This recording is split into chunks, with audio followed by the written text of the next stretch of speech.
सिंधुदुर्ग जिल्ह्याच्या औद्योगिक विकासाला एक नवी दिशा देणाऱ्या आणि रोजगाराच्या विपुल संधी निर्माण करणाऱ्या झोया मरीन सर्व्हिसेस प्रायव्हेट लिमिटेडच्या जहाज बांधणी प्रकल्पाच्या माध्यमातून 200 बोटी बनवण्याचं काम तळवणे गावात होणार असून स्थानिक 200 युवक युवतींना याच भागात रोजगाराच्या संधी उपलब्ध करून देण्यात येतील, असं मत्स्य व्यवसाय मंत्री तथा जिल्ह्याचे पालकमंत्री नितेश राणे यांनी म्हटलं आहे।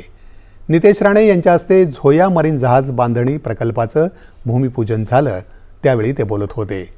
या बोट प्रकल्पामध्ये 200 बोटी बनवण्याचं काम होणार असून मुंबईतल्या वॉटर मेट्रो या मुख्यमंत्री देवेंद्र फडणवीस यांच्या महत्त्वाकांक्षी प्रकल्पासाठीही इथं काम होणार आहे। या कारखाना उभारणीनंतर 1.5 ते 2 महिन्यात पहिली बोट तयार होणार असून 200 स्थानिक तरुण तरुणींना यामुळे रोजगार मिळणार आहे।